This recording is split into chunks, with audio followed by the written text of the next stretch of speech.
Joining us online is Senator Ted Cruz, Senator for the state of Texas. He's also host of Verdict, available anywhere you get podcasts. He has a brand new book out titled Justice Corrupted, How the Left Weaponized Our Legal System. It's available for purchase right now and soaring up the bestseller charts as per the usual arrangement. Senator Cruz, great to talk to you. Ben, great to be with you. Thanks for having me. So we'll get to your book in just 1 second, but I do have to ask you how it was to be on The View. This has been one of my lifelong ambitions. I've had a wonderful life, and most of my ambitions have been realized, but they will just not book me on The View. But you got to walk directly onto The View and sit among the intellectual luminaries that comprise the cast of that show. How was it being in the confines of a place with so many Nobel Prize winners and MacArthur Genius Grant recipients? Well, it reminds me of the line JFK said when he invited a number of professors and Nobel laureates to dinner at the White House, and he said it was the greatest collection of brain power in the White House since Thomas Jefferson dined alone. I'm sure JFK, had he been able to live longer and look forward, would have found likewise the same thing true about the morning fare delivered to the American people. It's true. Not since Spiro Agnew died alone has there been that sort of a convocation of geniuses. In any case, it was amusing to watch you on The View, mainly because you came armed with the simple fact that Democrats have denied elections over and over and over again, and many of the members of The View seem perturbed by this particular fact, and then many of them actually jumped in and started denying elections themselves, which demonstrates once again that all of the talk about our democracy is in danger, it seems to be rather one-sided from this particular side of the aisle. It's completely hypocritical. And listen, the reason I went on The View, it was ridiculous fun. But the reason I went on is for too often conservatives, we preach to the choir. We talk to the same folks who already agree with us. And I think we need to spend a lot more time talking to young people, talking to Hispanics, talking to African Americans, talking to suburban moms who are getting hammered by the disastrous policies coming from Washington, but who are not hearing the truth from the corporate media they watch. And so, for example, the hosts of The View were obsessed, as the left is, with January 6th, and Whoopi Goldberg was saying, you Republicans, you're violent and you engage in violent riots, and we don't do that on the left. And I just had to laugh out loud, Ben, and I said, did you miss an entire year of Antifa riots all across the country as our cities burned? And Whoopi looked at me confused, and she said, I don't know what you're talking about. I don't know of any Antifa riots. I mean, that's amazing, the kind of nonsense that gets spoon-fed to their viewers. And my new book, Justice Corrupted, which came out this morning, has an entire chapter talking about the Antifa riots, the Black Lives Matter riots, and how Democrats actively encouraged them. Kamala Harris raised money to bail out of jail violent rioters who are committing horrific acts. And this is a pattern. So the book, Justice Corrupted, is about how Barack Obama and now Joe Biden have politicized the DOJ, the FBI, the IRS, the machinery of government, to turn them into a weapon to attack their political enemies. And that is dangerous. We are seeing it every day. And this book, Justice Corrupted, brings readers behind the curtain, inside the scenes, to understand exactly what it is they've done to make the DOJ and the FBI their personal stormtroopers of the DNC. And that is incredibly dangerous for the rule of law and for justice in America. Now, Senator Cruz, how exactly does that happen behind closed doors? So is it purposeful? Is it political actors like Eric Holder, for example, under Barack Obama, declaring himself the wingman of the president of the United States and then just going and doing his bidding?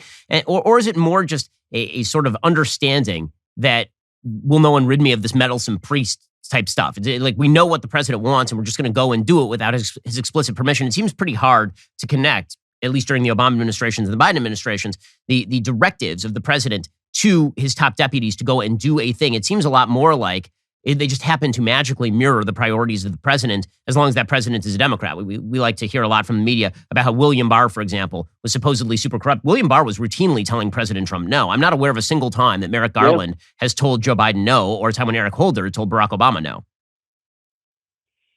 So it's both. And if you look at, the book, the first chapter of the book talks about Richard Nixon, and I'm not a Nixon fan, and it describes how Nixon tried to use the Department of Justice and the FBI and the IRS to target his political enemies, and by and large, the system worked. The professionals of those agencies resisted, and Nixon resigned in disgrace. And what Nixon tried to do, Obama succeeded in doing. He put in place hardcore partisans, and Eric Holder was principal among them. And part of it is putting in place people who are so self-righteous, they're convinced of the justice of their leftist crusade, that anything in furtherance of that is justifiable. The ends justify the means. And Eric Holder and Loretta Lynch actively weaponized the machinery of government. We saw the IRS. We saw Lois Lerner using the IRS to target conservatives, to target Tea Party groups, to target pro-Constitution groups, pro-Israel groups, pro-life groups. And they convinced themselves that anyone who disagrees with us is evil, is to use the modern parlance, a seditionist, and we will go after them. Obama, and I detail at great length precisely how they did this. After 8 years of Obama, to their shock, Donald Trump gets elected. I detail the meeting they had at the Oval Office on January 5th of 2017 with Obama, with Biden, with the head of DOJ, the head of the FBI, the head of the CIA, where they decide we're going to go after Donald Trump. We're going to tear him apart from the inside. We're going to go, they launch a prosecution and persecution of the incoming president. And I lay out the details about how they got hardcore partisans to burrow into the senior positions of the Department of Justice. And so I explain Crossfire Hurricane, where it was a political war waged by the deep state within government. And now under Joe Biden, it is metastasized. They are openly weaponizing it, whether it is the FBI raiding Donald Trump's home at Mar-a-Lago, something that's never happened in the history of our nation, or whether it's FBI agents storming the homes of pro-life activists, machine guns drawn, arresting them in front of their screaming children. Why? Because this DOJ views itself, we are the stormtroopers for the Democrats. Merrick Garland happily ordered the FBI to target parents who speak up at school boards, again, because they view this as just another tool to attack their enemies. That is really, really dangerous. And it's Merrick Garland has done more damage to the Department of Justice than any attorney general in the history of our nation. And this book explains precisely how he's done that. The book is Justice Corrupted, How the Left Weaponized Our Legal System. So, Senator Cruz, when we look at the FBI or the DOJ, these law enforcement bodies that have extraordinary power, and they've had extraordinary power since really their inception, the FBI was conceived of in the early 20th century. And there have been multiple scandals involving the FBI in which they sort of overreached. Right now, there's a lot of talk among Republicans about defunding the FBI or curbing the DOJ. What sort of powers must the FBI have in order to actually police crime? And how exactly do we keep those powers within firm boundaries so that it doesn't turn into a metastasized weapon of a particular administration? Well, look, the FBI does a lot of very important functions, targeting terrorists, targeting people trying to commit horrific terrorist attacks, targeting whether it is the mafia or drug cartels or human trafficking cartels. The FBI's work in law enforcement is critical. What we need to do, though, is we need serious leadership. That starts, well, it will start in January when we have Republican majorities in I believe, the House and Senate, that we need to have real oversight. We need to have hearings. We need to have subpoenas. We need to hold them to account for politicizing the administration of justice.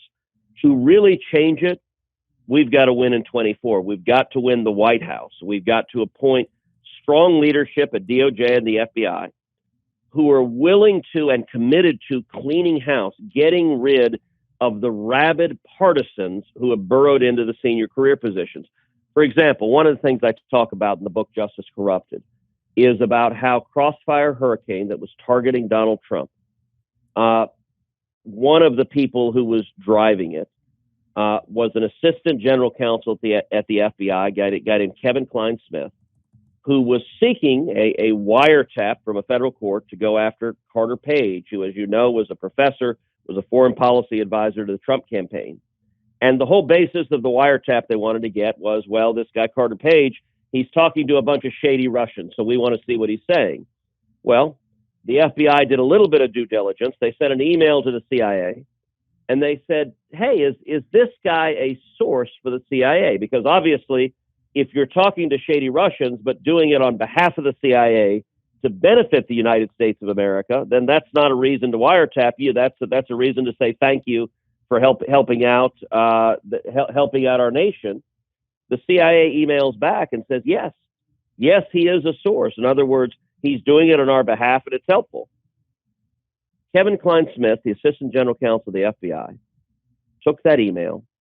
He fraudulently altered it, changed it from yes, he is a source to no, he is not a source.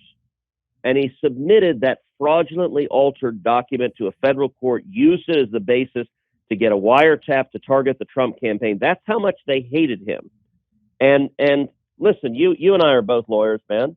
If either of us created a fraudulent document and deliberately submitted that fraudulent document to a federal court, we'd be arrested and we'd be serving jail time. They did prosecute Klein-Smith. He did not serve even a single day in jail. And it's an example of the wildly politicized justice system we have right now under Joe Biden. Well, again, the book is Justice Corrupted, How the Left Weaponized Our Legal System. Senator Ted Cruz, good luck with the book, and congratulations on appearing on, again, The View, one of the great luminary gatherings of all time. And again, go get the book Justice Corrupted. And Ben, I got to say, when you appear on The View, I'm going to buy popcorn. I look forward to watching with rapt attention. The Senator, your beard is going to be much longer before they allow me on The View. I really appreciate the time. Take care. God bless. Alrighty, guys, the rest of the show is continuing right now. You're not going to want to miss it. We will be getting into Ted Cruz's appearance on The View with Ted Cruz. Plus, Dr. Marty Makary of Johns Hopkins University will be joining us to talk about everything COVID vax related, including whether the vax ought to be given to children. If you're not a member, click the link in the description and join us.